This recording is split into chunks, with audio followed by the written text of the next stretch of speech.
everybody, and welcome to Lit Love. I'm Juliana J. I'm a local author. This is Gary. He is the co-owner of Two Boards Books, where we are this morning. And this is Phoenix, a local book enthusiast. Yes. So today in the episode, we're talking about queer fiction. So Gary, what do you have for us in the realm of queer fiction? Well, I'm going to start with Social Animals. I picked this up largely from the cover. It is an extremely cute illustration of a very small, grumpy dog. And this is a light, lovely book. It takes place, surrounds a private investigator who is looking into a woman who is potentially having an affair. She goes into a local dog park to do some reconnaissance and gets caught up with the lives of the women and the dogs in that dog park. It is just light and a lot of fun, and it's a very cute dog. Yes, it is so true. I completely gravitated to that. It's like I came into the store because of the cover. So, dude, what else you got? I also have Afternoon Hours of a Hermit. Oh, I should say Social Animals was by Camille Perry. So my next one is Afternoon Hours of a Hermit by Patrick Cottrell. My wife read this book and really enjoyed it. It is about an adopted Korean trans man who returns home on his brother's death anniversary to investigate the people that were associated with his brother. The main character is a little odd, a little unlikable, and really is kind of going through it. And my wife really enjoyed this book. Nice. Also has a cute cover. Yeah, it's got a kind of a thumbprint apple and a little black smudge. Yeah, good covers. Yeah. Okay, what else? Okay, did she say anything about what the black smudge could have meant? That's an interesting design choice, actually. It is. And she did not mention it to me. I'm not sure. Huh. Interesting. Yeah, I read a review about that book, and I thought it was really interesting. The premise is really interesting. And you have a twofer there because you're also talking about, also resonates with people who are adopted and just all that goes through, especially during loss and where your purpose is or where you belong. So awesome. What else? What else? I have Do a lot. a much grittier book. This book I have not read, but it is called Pretend You're Dead and I Carry You by Julian Delgado Lapero. It has a beautiful cover. This is a grim and gritty novel that takes place in Colombia's queer underground. All right, what else you got? I've got a few more. If you'd like, I have one more fiction. So this is Villa Coco by Andrew Sean Greer. He is known as the Pulitzer Prize winning author of Less, which is fantastic and very funny, and I definitely recommend Less. This is his new book, and it takes place in the Italian countryside, following an archivist who is starting an affair with a married man. So it is very light and funny and gets you into Italy, which is always nice. Well, that's nice. And you were excited when you pulled that one out of his pile. What excites you about that book? I loved Less. So I was just really excited to see that in the bookstore because I went to my local bookstore, which is East Bay Booksellers, and I saw it there. And it was one of those moments where I didn't realize that he had written a new book. And when he did, I was excited about it. Ah, awesome. Yeah. And also the cover is really beautiful. And I had just happened to read a bunch of books that take place in Italy. Like I just read Elena Ferrante's My Brilliant Friend, the Neapolitan Quartet. And then I also recently read Call Me By Your Name by Andrea Osman. And those were just like two really beautiful, like Italian setting books. And I told my husband that we need to go to Italy soon. I felt called, and now this is like three's the charm. So wow, the universe is telling you. Yeah, if I read 3 Italian books, that means I should definitely go to Italy soon. That's why I was excited. That's awesome. Yeah. What else? Is there anything else you found? Well, I have a couple of nonfiction if you want to go there. Yeah, let's do some nonfiction. No, let's do some nonfiction and then we'll. All right. So the first nonfiction book I have is by A.J. West, How Queer Bookshops Changed the World. And this is a celebration of queer bookshops, old and new, and is the first of its kind. The first book, according to the author, that has focused on queer bookstores. Oh, yeah. Awesome. Wow. Do you know of any off the top of your head that they feature in that one? Yeah, absolutely. So Shakespeare and Company in Paris, To Gaze the Word in London, to the Oscar Wilde Memorial Bookshop in New York. Cool.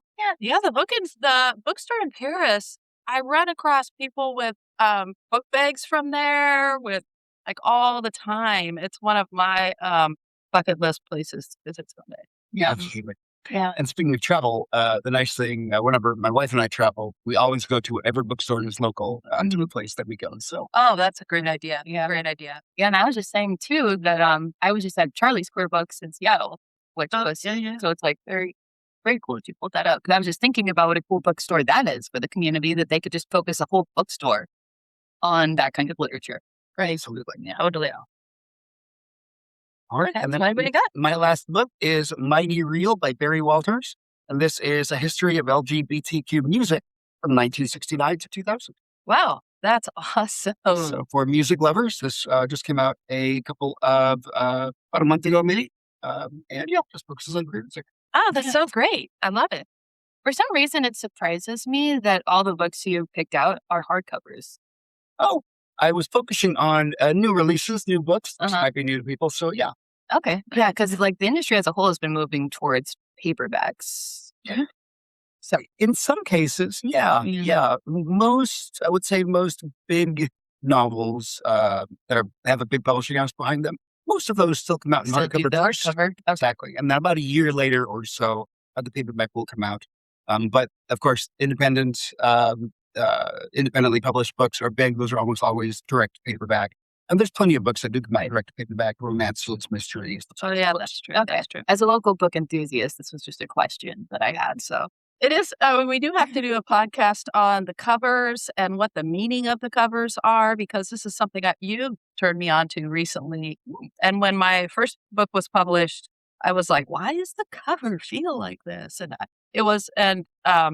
And then I was educated at that point. So I think we should do a podcast on that at some point, like what comes out what. All right. What do you have in the queer lit realm to feature? I guess that kind of fits me a little bit.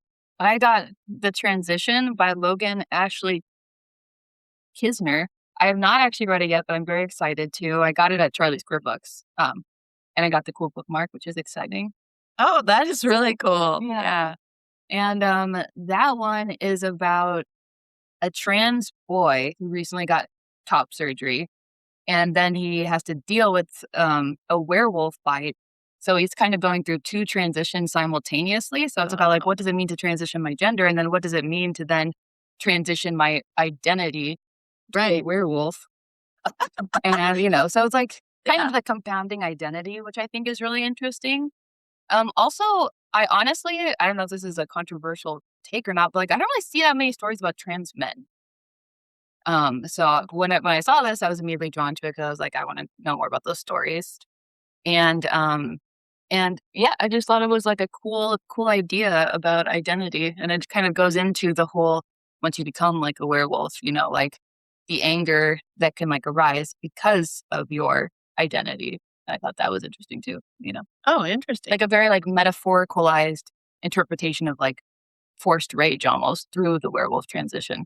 Oh, interesting. Yeah, you'll have to report back to us. Yes, I have not started it yet, but that is my interpretation of what it'll be about. So might be something else later. Right. Oh, cool. Okay. TBD. The book that I have is actually by the author Tori Peters, who wrote Detransition Baby, which I loved. It came out, I don't know, when would you say, Gary? A couple, maybe 3 years ago? 3-4 years ago. Yeah. And I loved the book. It just dealt a lot with a person who was really in the throes of transitioning and moving forward with that, and then decided that no, that wasn't the route they wanted to go. But at the same time, like dealing with their relationships and what that meant to their relationships and how people then perceived them and what people wanted them to do, and the anger around trying to be true to yourself, the anger that you experience from other people. And I just loved it. It was a lovely read. It what really was educational in many ways for me. And I highly recommend it. It was did you read the book, Gary? I did not know. Oh, yeah, I loved it. I loved it. It was great. And so Tori has a new book out, Stag Dance, which also is a really cool cover. Beautiful cover. Yeah, yeah. So, I'm looking forward to reading this one too. And it was a finalist for the Pulitzer. Oh, yeah, finalist for the Pulitzer. Huh. I've been seeing that book everywhere, and a lot of people, and it's like a big recommendation in local bookstores that I go to too. So Oh, great. So, yeah, pick it up. sure, it's good. All right, dear readers, thank you so much for tuning into this episode. We really love having you here. If you have any comments or anything to tell us, please let us know. We'd love to hear from other people out there reading books and what their favorite books are. So we'll see you next time. Take care. Bye-bye. Bye.